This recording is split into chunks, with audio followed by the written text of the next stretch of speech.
संजय निषाद कर रहे थे। जो आप डिमांड कर रहे हैं यही संजय निषाद का भी दावा है और वो सरकार में है, फिर ये उनसे आप बात नहीं किए इसको लेकर? नहीं, देखिए हमारा भाई है, पर्सनल लेवल में तो बातचीत होता ही है और आपके माध्यम से तो हम कह ही रहे हैं, ये निश्चित तौर पे मुकेश सहनी या डॉक्टर संजय निषाद जी का पहचान जो है आंदोलन से हुआ है और आंदोलन एक ही था कि निषाद समाज के बच्चे का भविष्य बनाने के लिए उनको आरक्षण दिलाना है। तो आज हम लोग लड़ाई लड़ रहे हैं और वो आज भाजपा के गोद में बैठे हैं जिनको आरक्षण लागू करना है। डबल इंजन की सरकार है, उत्तर प्रदेश में, दिल्ली में भी सरकार है। अभी अगर भाजपा नहीं करता है तो फिर कभी करेगा? 7 साल से तो वहाँ पे है। तो हम उनको एहसास दिला रहे हैं कि आप हनुमान से भी शक्तिशाली है। आप 7 समुद्र पार जैसे रावण, हनुमान जी जाके रावण को लंका जलाए, वही शक्ति आपके पास है। समाज आपके साथ है। आप जो आरक्षण का मुद्दा से खड़ा हुए, उस आरक्षण का मुद्दा को लेकर आप प्रेशर बनाइए, आरक्षण दिलाइए। यदि अगर मोदी जी, योगी जी आरक्षण नहीं देता है तो आप हमारे साथ आइए। हम यहाँ पे आपको, आपका छोटा भाई, आपको हम मदद करेंगे, अखिलेश जी के गठबंधन में लाएंगे और ज्यादा से ज्यादा सीट दिला के आप यहाँ पे राजनीति कीजिए ताकि आने वाला समय में अपने समाज को लाभ दिला सकें। यही बात संजय निषाद ने बोला था। लगातार बात उठा रहे हैं और भाजपा भी ओबीसी की बात करती है। आगामी विधानसभा में क्या लगता है ओबीसी का बड़ा धड़क किसके साथ खड़ा होने जा रहा है? देखिए, अगर भारतीय जनता पार्टी ओबीसी का हितैषी है तो निश्चित तौर पे आज उनके पास उत्तर प्रदेश में भी सरकार है, दिल्ली में भी सरकार है। देश में जाति आधार की गणना करना चाहिए और जिनके जितने संख्या है उनको उतने आरक्षण दे देना चाहिए। ये 50% का जो दीवार है उसको तोड़कर सभी ओबीसी में बांट देना चाहिए। तब हम मानेंगे निश्चित तौर पे ओबीसी समाज का भगवान है। सिर्फ बोलने से नहीं होगा।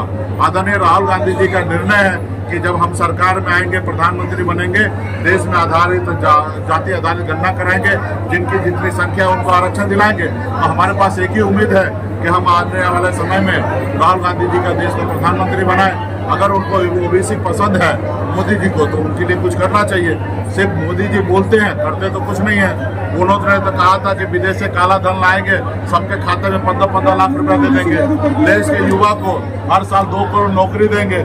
आज देखिए कि देश में महंगाई कहाँ तक हो चुका है, किस तरीके से राजनीति कर रहे हैं, धर्म की राजनीति कर रहे हैं। चुनाव जो होता है वो जनता के लिए होता है, ना कि नेता के लिए होता है। लोकतंत्र को किस तरीके से खत्म कर रहा है। आज विधायक को खरीद रहा है, सांसद को खरीद रहा है। ये लोकतंत्र में सही नहीं है। अगर उनको भरोसा है जनता पे, काम पे, तो काम करके सरकार बनाना चाहिए। अगर किसी को डरा धमका के, ईडी सीबीआई को दिखा के, चुनाव आयोग को कॉम्प्रोमाइज करके अगर सरकार बना रहा है तो ये कहीं ना कहीं जनता के साथ धोखा है। महिला आरक्षण को लेकर के क्या कहेंगे? अभी बैठक हुई थी इंडिया गठबंधन की, उसमें आप शामिल नहीं थे। देखिए, हम यहाँ पे हमने 6 महीने के लिए हमने अल्टीमेट दिया है डॉक्टर संजय निषाद जी को और हमने यहाँ पे पॉलिटिकल कोई भी निर्णय लेने के लिए नहीं है। हम 2 नवंबर के बाद पॉलिटिकल निर्णय लेंगे। अभी हम एक आंदोलन खड़ा करना चाहते हैं और आंदोलन खड़ा करके मजबूती से काम करना चाहते हैं समाज का। अगर आरक्षण अगर हमें मिल जाता है तो हम तो डॉक्टर संजय जी को मदद करने के लिए तैयार हैं। अगर वो नहीं दिला पाते हैं, अगर वो हमारे साथ आते तो इंडिया गठबंधन में मैं उनको स्वागत करता हूँ। मैं तो बिहार से हुआ, बिहार में इंडिया गठबंधन के साथ हूँ। मेरे चेहरा पे बिहार में चुनाव हुआ, वहाँ अगर तेजस्वी प्रसाद जी अगर सीएम बनते तो मुकेश सहनी वहाँ पे डिप्टी सीएम होता।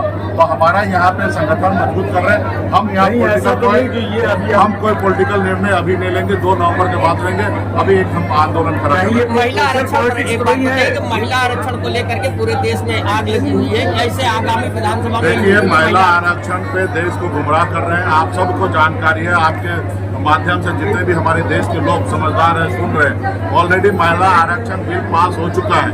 अभी 543 में से 33% आरक्षण उनको करना चाहिए। इंतजार किनका कर रहे हैं? ऑलरेडी लोकसभा में पास है, राज्यसभा में पास है।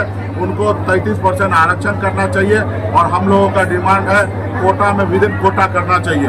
खास करके हमारे महिला माता बहन के लिए भी आरक्षण का रोस्टर लागू होना चाहिए। अब वो देश के लोगों को गुमराह कर रहे हैं कि हम पहले सीट बढ़ाएंगे फिर करेंगे। जितना ऑलरेडी सीट है उसमें कर दीजिए, जब सीट बढ़ेगा तो फिर आप कर दीजिएगा। इसमें भागा कहाँ जा रहा है? ये देश कहीं छोड़ के कहीं जा रहा है?